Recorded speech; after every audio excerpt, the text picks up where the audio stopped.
Chip and Dale.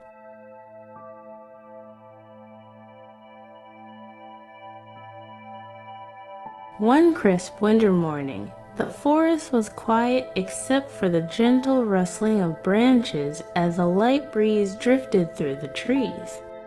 Snow blanketed the ground, untouched except for a few scattered paw prints left behind by scurrying animals.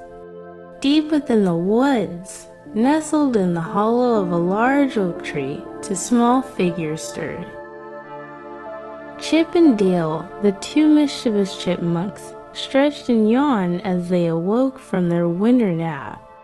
Their cozy nest, lined with soft leaves and acorn shells, had kept them warm through the cold season, but now that they were awake, their playful energy returned almost instantly. "Ah," Chip said, stretching his tiny arms, "that was a great nap." Dale, still groggy, rubbed his eyes and let out a big yawn. "Yeah, but now I'm bored," he mumbled. Then his eyes lit up with an idea. "Let's play a game." Chip's ears perked up. "How about hide and seek?" Dale clapped his little paws together. "Great idea. You count and I'll hide." Chip nodded, turning his back against the sturdy oak trunk. He shut his eyes tightly and began counting aloud. 1, 2, 3. As Chip counted, Dale scurried off, his tiny paws leaving prints in the freshly fallen snow. He darted past a frozen stream, then behind a pile of twigs, before finally settling into a thick bush dusted with snow. He crouched low, his fluffy striped tail tucked neatly behind him. 98, 99, 100, Chip finished. He opened his eyes and grinned. "Ready or not, here I come." He zipped off through the forest, his keen eyes scanning for any movement. But before he could even begin searching for Dale, something strange caught his attention. Lying in the snow was a long, black tube. It stood out against the white, looking out of place among the pine cones and fallen branches. Chip's curiosity immediately took over. "What's this?" he wondered, tilting his head. He scampered over and carefully picked up the tube with both paws. It was smooth and cold from the snow. He turned it over, inspecting it from every angle. "Maybe it's food," Chip muttered, always thinking about snacks. He gave it a quick nibble only to recoil instantly. Blah, definitely not food. He stuck out his tongue, shaking his head at the nasty taste. Dale, still hiding in the bush, peeked through the snowy branches. He had been watching Chip the whole time and was now bursting with curiosity. What did Chip find?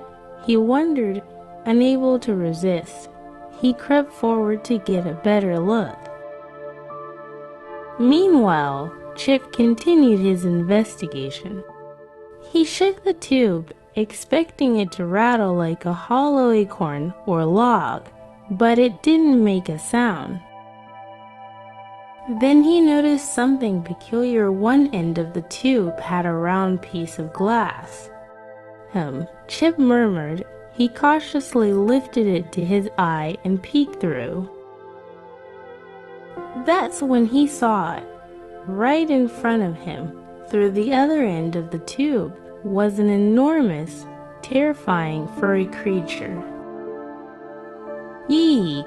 Chip let out a shriek, his first standing on it. He dropped the tube as if it had burned him and bolted backward in a flurry of snow. Dale, just arriving, jumped in surprise. Chip, what's wrong? Chip turned to him, eyes wide with terror. Dale, Dale, there's a huge, scary animal in the woods. He squealed, we have to get back up our tree. Now. Dale gasped, a big, fierce animal. Where? What did it look like? It was enormous. It had fur all over. And big, round eyes. I saw it through that thing. Chip pointed frantically at the black tube lying in the snow. Just then, a deep chuckle echoed from above. Hoo-hoo! Oh, Chip, you silly little thing, came a familiar voice. Both chipmunks froze and glanced up. Perched on a high branch, his brown and white feathers puffed up against the cold, was all their wise old neighbor. Al shook his head in amusement. You weren't looking at a fierce animal, he hooted. That huge creature you saw was Dale. Chip blinked in confusion. What? Dale scratched his head. Wait, me. Al swooped down gracefully, landing beside them in the snow. That black tube you found is called a telescope, he explained. It's a tool that makes things look bigger and closer than they really are. Chip and Dale exchanged stunned looks. You mean? Chip hesitated, his face flushing red. That monster was just Dale. Dale burst into laughter, clutching his sides. I was the big, scary animal. That's hilarious. Chip groaned, covering his face with his paws as Al chuckled. To prove his point, Al picked up the telescope and placed it in front of his own eye. Here, why don't you take turns looking at me? Chip, still skeptical, cautiously lifted the telescope again. As soon as he peered through, his jaw dropped. Hal looked massive, as if he were as big as a bear. Whoa, Chip gasped, pulling the telescope away. Al, you looked huge. Dale eagerly grabbed the tube. Let me see. He peered through and immediately giggled. Owl, you're gigantic.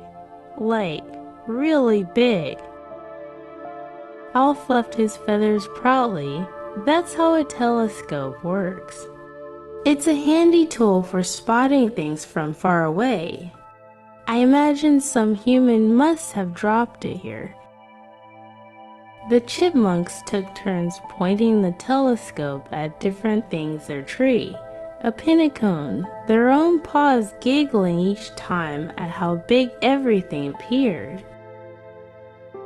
Finally, Chip sighed in relief. Well, at least now we know there isn't a big scary animal in the woods.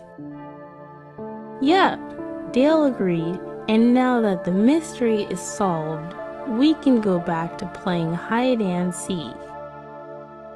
Owl chuckled, just try not to get scared of each other again. He teased, flapping his wings and returning to his perch. Chip and Dale laughed, then scampered off into the snowy trees, ready to continue their game this time with no more mysterious monsters lurking in the woods.